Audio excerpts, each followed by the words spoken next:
talking about JR being here. When I feel a little weird on my Yeah, side. Don't put him on your side. Oh, hey, welcome. We're here at our North Charleston house. Just to let you know, it didn't always look like this. Just about 6-7 short months ago, this was all overgrown weeds, trees, and you couldn't even see this home that we have here right now. This is in Park Circle, really desirable area here in Charleston, and you could walk down to a lot of the restaurants, bars. I mean, we got a school right across the street. This house is, when we saw this and we saw it all overgrown, we really saw it for what its true value was. It really was a diamond in the rough. It was something that we could take, change, and make it someone's home. This is about a 2,000 square foot house. Let's go inside, we'll tell you a little. So Jake, this house, it was in really bad condition, right? When we bought it, like, a lot of do-it-yourself framing. We pretty much reframed the entire second floor. All the mechanicals are new, roof, HVAC, everything in here. It's pretty almost a brand new house. Yeah, it's like about as close as you can get to a brand new house as you can get. I mean, it was not only that, I mean, we moved walls, we had to really restructure things. I mean, we moved an entire stairwell from an end of the house to the middle of the house. That's how much work we had to do here. But it really came out well. I'm super excited about this one. We're about a 4-bedroom, 3-bath house. Yep. About a little over 2,000 square feet on a 1/4 acre. And like I said, in a desirable neighborhood at Park Circle. This thing's gonna fly off the market, you know, like I think this is such a awesome house. If I wanted to live in Park Circle, this is where I'd want to live. Well, and you don't find too many houses this size in Park Circle. So I think that's another thing that makes it a unique house. Yeah, this size, the open floor plan. I mean, take a look. We'll show you some of the. So this is something that I'm really proud of too, because a lot of times, a lot of the renovations we've been doing a lot of just your white backsplash, some normal touches, but we really, stood out here. I love this gray backsplash that you guys chose. The person who designed it did a really good job. Was it you, the contractor? Yep, the contractor's wife, she does a lot of the design. So she picked out all the light fixtures, she picked out the countertop, the backsplash.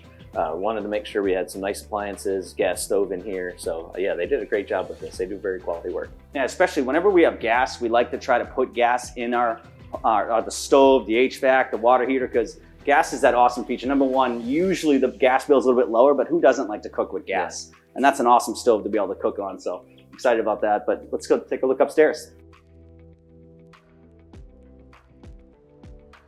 What I like about this is this gives you another living area. You don't just have the one living area downtown. A lot of the houses in North Charleston are kind of cramped when you walk in, but you're very spacious. You got multiple places to hang out, and could put a TV in here. You got a separate laundry room up here. Just a lot of living space in this place. So the cool part about this is there's 3 different living areas. You have the downstairs, you have this, and you have that area off the backyard. That's I can't wait to go show that too. Like, this yard is beautiful. It's a 1/4 acre lot, as we talked about, but it feels really homey when you're here. When we first got this house and we came upstairs, this did not look anything like this. This was, I mean, like he said, the guy, really awesome guy that we bought this house from. I mean, he's a really good dude. But they did a lot of makeshift, they do-it-yourself type projects. So we had to pretty much rebuild this entire upstairs. Is that correct? Yeah, part of it was not finished. There is a tub with no walls surrounding it. It was just kind of out in the open, and they'd actually left the water on, and it had flooded over and caused a lot of water damage too. So not only was it a little bit of do-it-yourself construction, but there's also previous damage just from the water. Yeah, so we had, as you can see, all new windows. I mean, everything's brand new. And so up here, we have 2 of the bedrooms, including the owner's suite. I definitely want to go show you that. This is awesome. So Jake, as you can see, it's a pretty big area with the vaulted ceilings. I think it helps make the room feel even larger. Definitely could fit a nice king-size bed in here, end tables. I mean, it's a large owner's bedroom. Exactly. So it gives you plenty of space, but the best part about the owner's bedroom is the bathroom. As you can see here, this bathroom, you got dual vanity, and this shower is a shower amongst, kings, queens.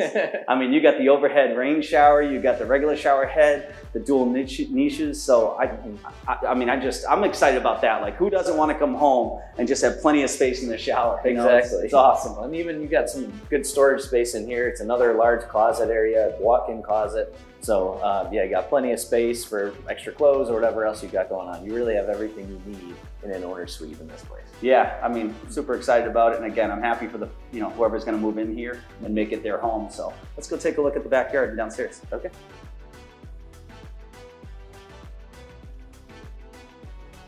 This area was pretty cool too. We were trying to figure out exactly what to do here. Do we put Do we make it a ADU, which is an additional dwelling unit? It's something that a lot of homes have, so you could rent it out separately, or do we keep it as another living space? Yeah. And we decided to keep it as a living space because of the size of the house, the 4 bedrooms, the 3 bathrooms. We figured we want to give enough room that people can either hang out downstairs living room, down here, or upstairs. The fireplace, which originally here, we just painted it, updated a little bit, and it's pretty cool because we had to add these 2 French doors. This was pretty rotted out.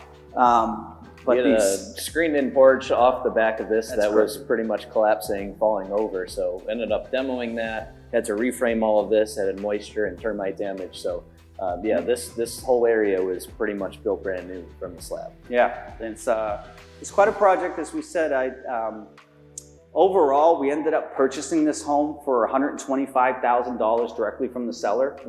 And we had to put just over $250,000 into it. About that. Right around $250,000 into it between construction, architectural work, permitting, just a lot of little adjustments. We had to reside and put a new door on the garage, and obviously all the work we did in the house. Yeah, hired a trash removal crew. That was quite a bit of work. There's a trash all throughout here, in that garage out there was full of trash too. So I think that's something that people forget when they're renovating homes and doing that. I think we paid almost $10,000 in just the removal of trash and dumpsters. Yeah, I would say between that and then just paying attention to the shed, that was something that we didn't focus, or the garage, we didn't focus on that when we ran our numbers. We didn't account for any repairs on there. When we eventually met with sellers, they were saying, hey, you need to do something with that. So then we ended up putting the money in there to fix that up nice. Really understood now that that's quite a desirable feature for people. They like to have a garage where they can park with power to it that looks brand new, and additional storage space, especially because here in the South, you don't have basements, you don't have too much area to put stuff. So it is a really big, desirable feature for people. Yeah, and just that, and the clean out as well. I mean, in the attics, we forget to look in attics. Attic clean out sometimes. I mean, it could be $1,000 or $2,000 worth of extra clean out in the attic. So these are all the little things that you kind of come across, especially a project like this. Again, we bought it for $125,000. We put about $55,000 into it, and we're selling it at $600,000. So there's a lot of other costs, a lot of other things involved in this, but this was definitely a home run in the renovation business. However, it took a lot of vision. It took a lot of the right team, the manpower to be able to do this. I mean, if you really think about it, a $255,000 project is scary to take on. And to do it in about 7 months is pretty impressive. You got to have the right architectural team, the right contractors, the right oversight, understanding the permitting process, understanding the design process of what we want to, for a $600,000 home in Park Circle, what do we want that to look like? What kind of features do we want to have in it? As you saw, there's some absolutely beautiful, amazing features here. So to me, when I saw this, I saw the potential of it being where it's at today, but man, it's been a journey. Yeah, I was gonna say, even as experienced flippers, there's still countless things that that we couldn't have planned for. There was extra water damage. There was more reframing than we thought. There was a lot of change orders that, as us walking through, architecture walking through, and the contractor walking through, all of us missed it as professionals. And we ended up having to have enough room in our budget to account for that. Because if you only plan for a $20,000 profit, and you have $20,000 extra framing work, and you're only in the beginning stages of the project, guarantee there's another thing or 2 things, 3 things that are going to pop up, and you're going to end up losing money. So you really have to be careful and run your numbers conservatively, even with that team in place. Yeah, no, you're absolutely right. And that's why a lot of times you'll look at the initial numbers and you get excited. You're like, all right, I could make $40,000 on this flip. Well, sometimes that doesn't happen because of all the things that you mentioned. You're almost always not going to see something. So what is that, and how do you account for it? Especially in a higher price home, I think you need even higher of a margin than on a $200,000 home. I think then you can get a little bit tighter on what you expect as a profit. Yep, I think that's some keen advice there. But let's take a look at the backyard. So Jake, what are we, about 2 weeks out from finishing the final touches and selling this house? Exactly. Yep. Okay. Yep. We're just passing the final inspection through the city, and then once they give us the green light, then the buyer can start their due diligence period, get their home inspection, and then if everything goes that well with that and the CL 100, we're going to be clear to close. Yeah. And the awesome part is, we pretty much rebuilt this house, so anything's found, it should be under warranty. Exactly. So there's not going to be any hidden secrets or hidden issues that we can't address. Exactly, no surprises. But this is the backyard again. This was completely just torn up. I mean, how much wasn't there like a makeshift like pond or something there's here? like a little koi pond or something. Yeah, koi pond, but it might have been a bathtub that was a koi pond. But it was pretty unique. Let's put it that way. But yeah, the landscaper had to come out with chainsaws and weed whackers. I mean, this whole thing you couldn't walk through here. It looked like a jungle. it was pretty bad. I mean, right now we do need to get it mowed, but we'll get that mowed before we end up closing on this deal. But it's an absolutely beautiful backyard, and I love the palm tree. It gives you a little bit piece of paradise down here in South Carolina. So. Yep. And hey guys, we're in the market every day and we're looking at homes on a daily basis. Geez, Jake's combing the MLS, off market, on market. I mean, this is what we do. We analyze homes and we could really see the vision. This house, when you saw it to begin with, like I said, 7-8 months ago, it was, people would run away from this house. But we saw the vision, we saw the potential of what it could be. That's really our superpower, and what we're good at is figuring out, hey, how do we make the best use of this house? Is it salvageable? Is it something that could turn into a home for someone someday? Can we add extra value? Yep. Can you add extra bedrooms, extra bathrooms? Can you turn a garage into an ADU? We see things that other agents might not see. Yeah, so if you're interested in getting into this, please reach out to us. We'd love to chat with you.